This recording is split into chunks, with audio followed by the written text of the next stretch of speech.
Has your NVIDIA driver communication ever failed? Stay tuned to find the solution and evaluate the overall performance.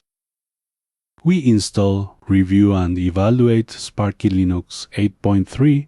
We boot the image and wait for the operating system to start running properly. Once booted, it enters the LXQt desktop environment and shows the welcome screen.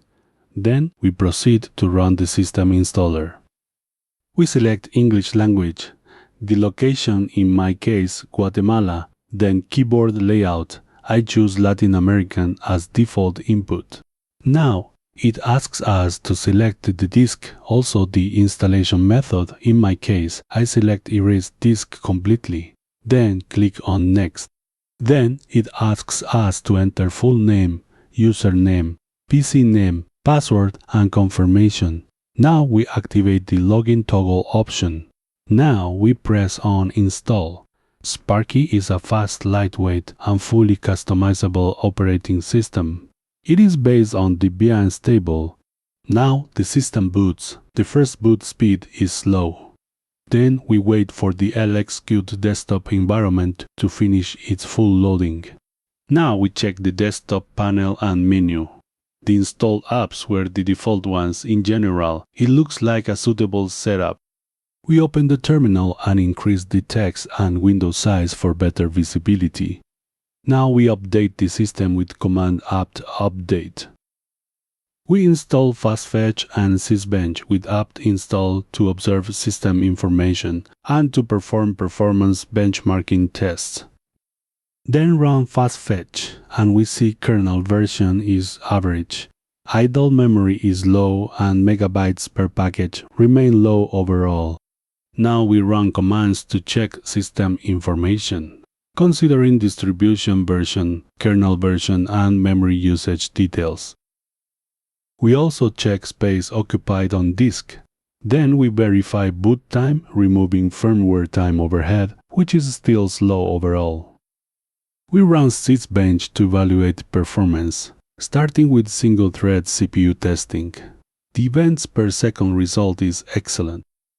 We run the test with the CPU but with 5 threads to check concurrency management under load. A result of very good is obtained. We test threads directly with Sysbench to evaluate how system handles concurrency under stress. The final result was average. Now we evaluate mutexes to see log handling efficiency using 5 threads. The result compared against baseline was average. We test the memory read to evaluate its system management behavior.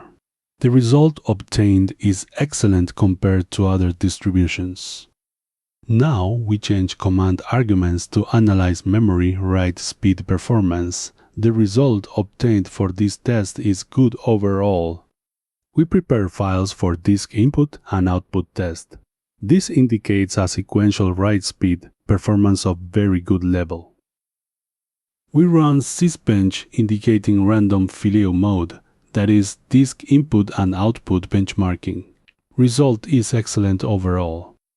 Then we run top command to see memory consumed in real time. Then we run Firefox to load a web page with no add-ons enabled. We open a second tab loading a video. We want to measure memory consumption when opening several browser windows simultaneously. Now we open a third and fourth tab. Then we calculate average memory consumed per tab. The result is average overall. In terminal, we try running NVIDIA SME command to verify if drivers were installed correctly. The drivers were not installed yet. Now we run apt install NVIDIA driver. This command installs drivers, then wait for installation to finish and reboot the PC system. This reboot will load NVIDIA kernel module. After system restarts, we will open a terminal again for testing and verification. We run NVIDIA SME again to verify installation, but if it gives error, we must run the command apt install Linux headers package. We wait for headers to install. If all goes well, NVIDIA kernel module builds correctly. Then wait for completion and reboot again. This reboot will load NVIDIA kernel module properly. After system restarts, we will open a terminal again for testing purposes. Now we run NVIDIA SME. If all is well, we install GLMark 2 and Hashcat tools. With this, we will test graphics performance. We run GLMark 2 and it uses default card to render, which is Intel integrated GPU. Build measures driver and GPU capacity. Effect2D evaluates accelerated 2D rendering performance. Desktop simulates desktop environment to measure compositor behavior. Refract. This test simulates light refraction through transparent surfaces. Score for Intel card is average overall result. Using emp variables, offload and vendor, we run GLMark 2 for NVIDIA GPU rendering. Texture evaluates load and access to it. With Jellyfish test, it renders many transparent moving objects in real time. Shadow evaluates dynamic shadow projection quality. Then, Loop evaluates efficiency of cycles within shaders. Score obtained by NVIDIA card is excellent overall performance. Now we run Hashcat, node device, one is the GPU. If it says CPU, then necessary CUDA packages are still missing on the system. We install NVIDIA OpenCLD, OCLD libopencli1 and CleanFo packages. When finished, we test with CleanFo recognition of NVIDIA. Then run Hashcat I to see recognized devices. GPU should appear as ID1 during this hardware verification process. Hashcat package tests CUDA using cryptohash algorithms. MD5 is an old and fast method, while SHA-1 provides more security overall. SHA-256 provides greater resistance. SHA-512 uses longer hashes and requires more resources. Average was excellent overall.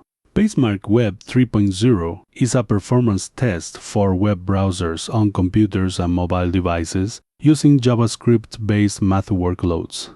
Evaluates performance in web apps, intensive graphics with WebGL 2.0, popular frameworks, test DOM structure, and CSS rendering. It also compares results with other systems and checks browser compatibility across platforms. Score for Intel card was very good.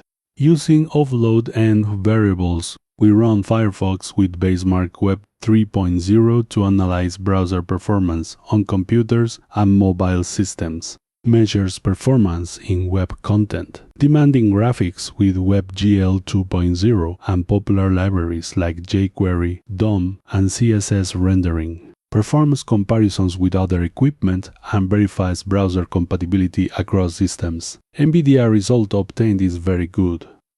The evaluation of Sparky Linux is finished. Now we will turn off the system before sharing the final conclusion reached overall. In conclusion, Sparky Linux is an excellent distro, though some aspects in this version declined compared to previous releases. However, regarding high performance and optimized NVIDIA graphics card usage, this distribution is among the top contenders. That is all for this video. If you liked it, leave a like, subscribe, and activate notifications. See you in the next video.